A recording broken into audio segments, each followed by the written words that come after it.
We are in the 27th Sunday in ordinary time. And in this 27th Sunday, we have heard three readings.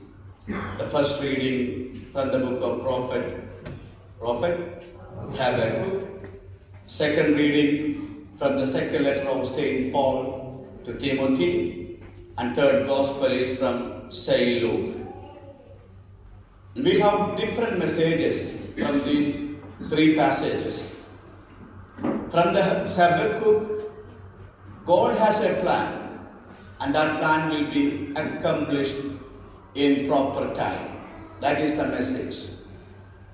Second reading, Paul is admonishing Timothy. You have to keep up your faith. You have to enkindle it. And in the third reading from the Gospel, we have 2 points to reflect, that is faith and workmanship. From the first reading, that is from the book of Habakkuk, that prophet was lived in the 7th century BC. When he was living, the Judah, that country was in an internal struggle. Internal crisis was going on in Judah. Amidst that internal crisis, people were suffering. They were facing injustice. They had a lot of problems in their life.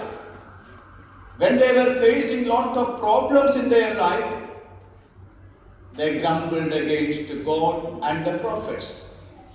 If you have read that the book of Habakkuk, how many chapters are there? Do you remember? 3 chapters. Very short prophecy. When you read the book of Habakkuk, it is written as a dialogue. Dialogue between prophet and God. Because of this crisis, because of the problem that people are facing, these people are grumbling at prophet and God. So prophet is speaking to God. Why are you abandoning these people? When are you going to give them freedom? When are you going to deliver these people from injustice? That is the question that this prophet is asking to God. And immediately God replies. What was the reply of God? What was the reply?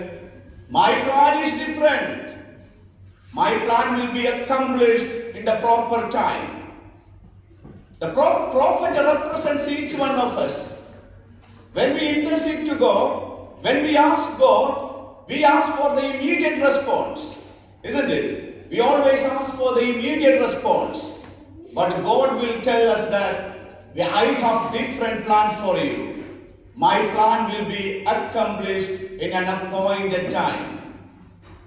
I will not interfere with you immediately. I will not answer to you immediately. I have my own plan. That plan will be accomplished. And our plan, and God's plan about each one of us, it is different. Isn't it? That's why in the book of Jeremiah we read, God is having a plan for us. It is for our betterment, not for our destruction. God's plan for each one of us, it is for our betterment, not for our destruction. So we have to wait for the God's plan to be accomplished in our life. We have to wait. We have to wait with a prayer and intimate relationship with God. And when we come to second reading, that is Saint Paul's second letter to Timothy. It is called a faithful letter.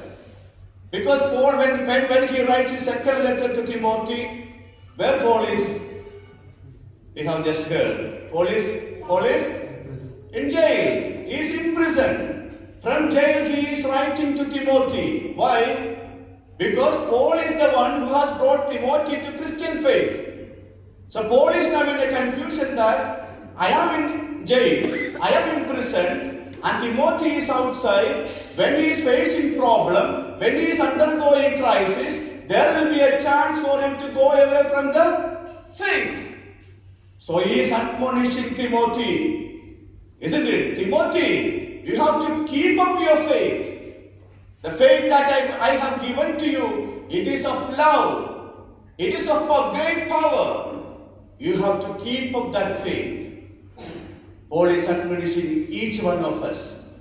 The faith that I have given to you, it is not of cowardice. Isn't it? It is of love. It is of power of God. That faith we have to build up in our life. That is the message of the second reading. And when we come to third reading, that is from the gospel. We have, Jesus is telling about the faith, isn't it? If you have faith like the size of a mustard seed, if you are asking this mulberry tree to uproot from here and be planted in the sea, that will obey you. That is the faith that we should have. That little faith that we should have in our life. What is faith? We have all the definition of faith. What is faith? It is leaping into darkness. Isn't it? Leap into darkness. Isn't it? When people say that I believe means I am believing something something which is not seen. Isn't it? But we Christians, we have to transform our life to believing, to knowing God. Our life should be knowing God. We should know God. In order to know God, what we should have? We should have an intimate relationship with God. An intimacy with God. If that intimacy is there, our faith is powerful. Why our faith is not powerful? Why we are going away from the Lord if our requests are not granted? That intimacy is lacking. So Gospel of Luke is telling each one of us that we should keep up that intimacy. Our belief should be transformed to knowing God. We should not remain only in believing. We have to know God. In order to know God means we have to have an intimate relationship with God. The second part, it is workmanship. That is a person, a laborer, who has done what all things are entrusted to him. He will not be given a reward, because this is a duty that are entrusted to him. He is supposed to do that, isn't it? So we have to do something extra. As a disciple of Jesus, God is always expecting something extra from us. That is why in the gospel we read, if someone is asking to walk with him 1 mile, you have to go 2 miles. An extra. If you do something extra, surely there will be reward in our life. So this passage of today is something great for us.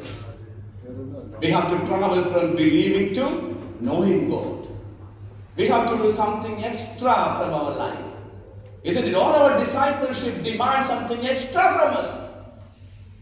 Isn't it? Something extra. Not doing the responsibilities that are entrusted to us.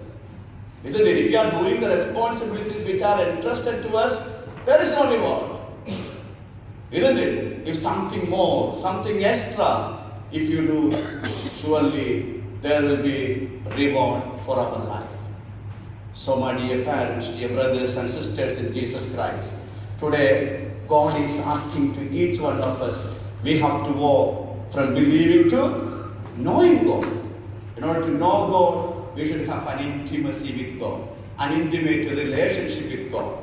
Second is, it is not enough that you should do the responsibilities that are entrusted. That is needed, but much more. A discipleship, as a disciple of Jesus, that demands much more from us. That is doing something extra. Let us pray for that, please, as we offer this Holy Eucharist. Thank you.